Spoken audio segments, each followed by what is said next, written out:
یہ جو ہیں سلمان محمد بن سلمان ہیں اور جو ساری جو فارن پالیسی اور جنگی فیصلے جو ہیں وہ دبئی میں ریاض میں یا دوحہ میں ہو رہے ہیں، کیا خیال ہے آپ کا؟ دیکھیں قائد صاحب، کل جب وائٹ ہاؤس میں گفتگو کی صدر صاحب نے، کیونکہ صدر ٹرمپ جو ہیں وہ گفتگو کرتے ہیں، اپنے سوشل میڈیا پہ لکھتے ہیں اور وہ جو گفتگو کرتے ہیں ان کو بھی معلوم نہیں ہوتا کہ وہ کیا گفتگو کر رہے ہیں اور انہوں نے گفتگو کیا کرنی ہے، کیونکہ ان کا دماغ پڑھنا یا ان کے بارے میں کوئی پریڈکٹ کرنا کسی کے بس کا روگ نہیں ہے۔ کل انہوں نے جب بات کی تو وہاں ایک صحافی تھے، اسرائیل صحافی، اس نے پوچھا کہ جنگ کیوں روکی؟ اس کا مطلب کل حملہ ہونے والا تھا، کل ہم نے خبر بھی دی تھی کہ انہوں نے پوچھا کہ جنگ کیوں روکی؟ انہوں نے کہا کہ میں نے جنگ روکی، انہوں نے مجھے مشورہ دیا، کچھ ممالک کے جو بادشاہان ہیں، سربراہان ہیں، انہوں نے مجھے مشورہ دیا کہ جنگ نہ کریں، جس میں انہوں نے بتایا کہ محمد بن سلمان ولیعہد شہزادہ محمد بن سلمان انہوں نے محمد بن زائد کا نام لیا اور ساتھ انہوں نے امیر قطر تمیم بن حمد الثانی کا نام لیا۔ انہوں نے کہا کہ انہوں نے مجھے مشورہ دیا اور میں نے ان کے کہنے پر جو ہے وہ حملہ روک دیا، شاید ہمیشہ کے لیے یا کچھ وقت کے لیے۔ اب دیکھیں صدر ٹرمپ صاحب کی جو ہے باتیں ہیں وہ کس طرح کی ہیں۔ اب وہاں پر صحافی جو ہیں انہوں نے باقاعدہ طور پر اندر کی کہانی بھی بتائی۔ انہوں نے کہا کہ 24 گھنٹے پہلے تمام تر تیاری جو ہے مکمل ہو چکی تھی، اسرائیل کے جو اڈے ہیں وہاں پر اسلحہ پہنچ چکا تھا اور ان کے مطابق، عالمی میڈیا کے مطابق، یو ای کے جو اڈے ہیں وہاں پر بھی اسلحہ پہنچ چکا تھا، جرمنی سے پورے یورپ سے اکٹھا کر کے تمام اسلحہ جو ہے وہ لایا جا چکا تھا اور وہاں پر جو جہاز ہیں بحری بیڑے وہ بھی سمندر میں موبلائز کر دیے گئے تھے اور حملہ کرنے کا ارادہ تھا کل رات کا۔ اب حملہ رک گیا، لیکن قائد صاحب جو اوپر کی کہانی ہے جو نظر آ رہی ہے وہ تو یہی ہے کہ 3 ملکوں نے مشورہ دیا، بادشاہوں نے مشورہ دیا اور صدر ٹرمپ جو ہیں وہ پیچھے ہٹ گئے۔ ایسا ہے ممکن ویسے کہ صدر ٹرمپ بات مان لیں؟ کیونکہ وزیر شہباز شریف اور فیلڈ مارشل کی تو بات مانتے رہے پہلے، اور عرب بادشاہوں کی بات مان کے وہ ہمیشہ کے لیے حملہ روک دیں گے؟ بات کوئی پہلے نہیں مانتے تھے، ایران پہ حملے کے جو نتائج نکلے تھے اس کے بعد انہوں نے لوگوں کی باتیں ماننی شروع کی ہیں۔ پہلی بات تو یہ ہے کہ پہلے تو میں آپ کو یاد دلا دوں کہ جب انہوں نے حملہ کیا تھا تو ایک میٹنگ موساد کا جو ہیڈ ہے اس کے اور نتن یاہو نے ان کو ایک بریفنگ دی تھی کہ جناب واہ واہ بلے بلے ہو جائے گی دنیا میں، ایک دن میں یہ 4 دن میں کھیل ہوگا، ختم ہوگا، ایران فارغ اور ہم محفوظ ہو جائیں گے۔ وہ آپ نے دیکھ لیا کیا ہوا۔ اب یہ کہا جا رہا ہے کہ جو ان کے جنرلز ہیں اور جو سیکیورٹی اسٹریٹجسٹ ہیں وہ انہیں کہہ رہے ہیں کہ آپ عقل اور ہوش کے ناخن لیں۔ یہ محمد بن سلمان تھا ہمیں بیچارے بڑے اچھے آدمی ہیں، وہ ہمارے بڑے محترم ہیں، ان پر ہمیں الزام نہ لگائیں، نہ ہی آپ اس پہ الزام لگائیں۔ بیسیکلی جو آپ کاسٹ اینڈ بینیفٹ انالیسز آپ بزنس میں بھی کرتے ہیں، تو انہوں نے ان کو بتایا کہ حضور ایران تو بیٹنگ لے لے گا اور زمین پہ ہم جو ہے وہ ٹروپس لے کے نہیں جا سکتے، اور جو آپ کے جتنے ایسٹس ہیں ایک تو پورے کا پورا مڈل ایسٹ اڑ جائے گا۔ مڈل ایسٹ میں یہ ہوگا کہ وہاں اس گرمی میں نہ پانی ہوگا نہ اے سی ہوگا، اور دوسرا یہ ہے، اور میں ویسے یہ بتا دوں کہ میں ان کی جو اسٹوپڈٹی ہے، معافی چاہتا ہوں میں لفظ استعمال کروں، اس کو میں انڈر اسٹیمیٹ نہیں کرتا، بھلے وہ صبح سے ہی حملہ کر دیں، مگر what he has been told وہ یہ ہے کہ جناب اگر آپ یہ حملہ کرتے ہیں تو نہ صرف یہ کہ پورا ریجن، یہ جو $56 کا ہو گیا، 56% جو آپ کی قیمت بڑھ گئی ہے پیٹرول کی، یہ اس کا کوئی اوپر کیپ نہیں ہوگا، یہ کہاں جائے گی، اور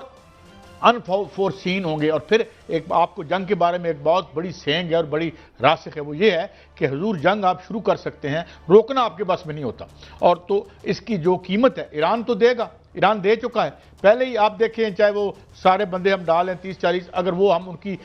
فگر صحیح سمجھتے ہیں، جو ایران میں انہوں نے اپنے ایجنٹ پرووکیٹیئرز اندر گھسا کے جو موساد سے عوام کو مروایا تھا یا ان کی پولیس والوں کو مروایا تھا، وہ بھی جمع کر لیں، 30-40 ہزار لوگوں کی قربانی انہوں نے دی ہے، ان کے مکان گرے، ان کی یونیورسٹیاں ہٹ ہوئی، ان کے اسکول ہٹ ہوئے، مگر جو کاسٹ تھی کیا یہ کاسٹ آپ بیئر کر لیں گے؟ سو اسی لیے جو وہ کبھی کہتے ہیں کہ حملہ کروں گا، شاید ہمیشہ نہ کروں، شاید میں کل کر دوں،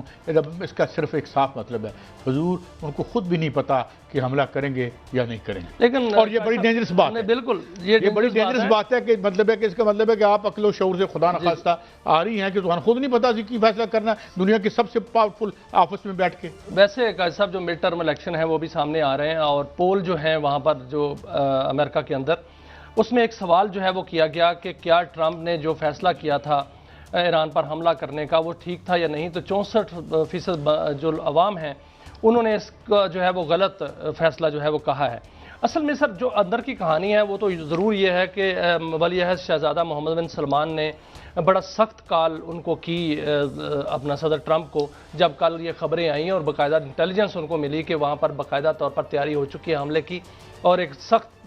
جو ہے وہ حملہ کیا جائے گا، لیکن ساتھ ساتھ ایران کی جانب سے جو دھمکی تھی وہ یہ تھی کہ اگر حملہ کیا گیا تو ہم مڈل ایسٹ کے جتنے بھی پاور پلانٹ ہیں اور جتنے ڈیسیلٹیشن پلانٹ ہیں اور جتنے وہاں پر جو آئل کی اور گیس کی جو تنصیبات ہیں ان کو اڑا دیں گے۔ تو اس پر انہوں نے باقاعدہ تینوں بادشاہوں نے جو ہے وہ باقاعدہ طور پر سخت باتیں کی ہیں ٹرمپ سے۔ انہوں نے کہا کہ اس کی کاسٹ جو ہے وہ ہمیں چکانی پڑے گی، آپ تو حملہ کر دیں گے اور آپ ہوا سے حملہ کر کے تو اسرائیل اپنے جہاز لے جائیں گے یا کسی اڈے پہ لے جائیں گے،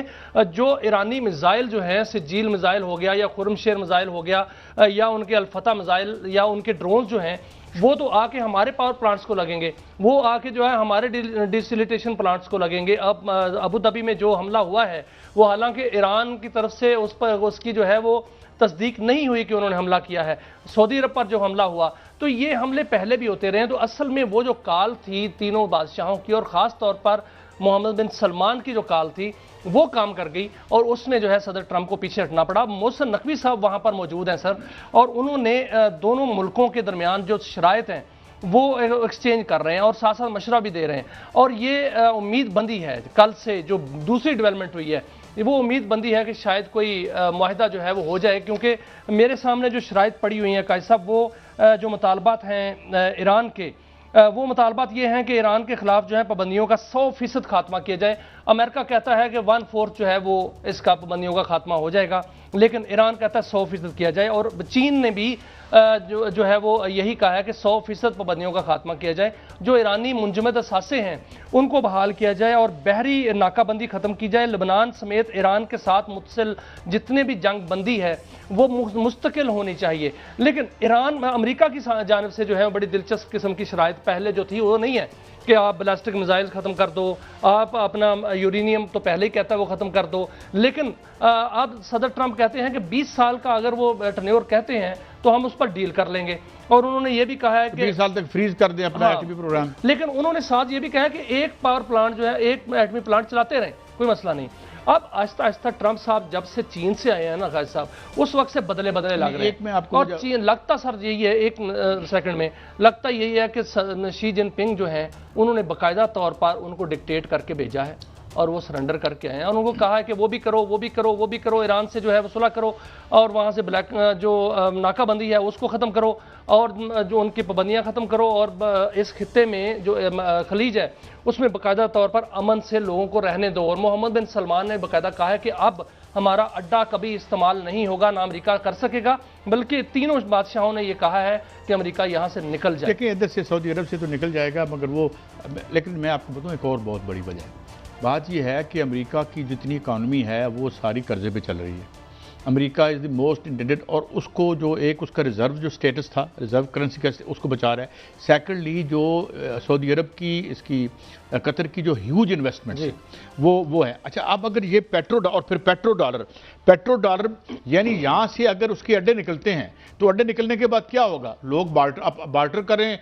لوگ جو ہیں وہ اپنی کرنسیوں میں کریں گے۔ تو امریکہ بہادر کی جو دیکھیں نا، امریکہ بہادر اس وقت کوئی اپنی انڈسٹریل مائٹ پہ نہیں کھڑا، وہ ختم ہوگی اس کی انڈسٹریل مائٹ۔ اب وہ سارے کا سارا ایک تو سروس سیکٹر ہے، اور اس کے بعد سٹے ہیں، اس کے بعد آپ کی یہ اسٹاک ایکسچینج ہے، تو اس کو فنڈ پیٹرو ڈالر کر رہا تھا۔ اب کوئی بڑی تباہی اس ایریے میں وہ جو رقم کی ترسیل تھی اس کو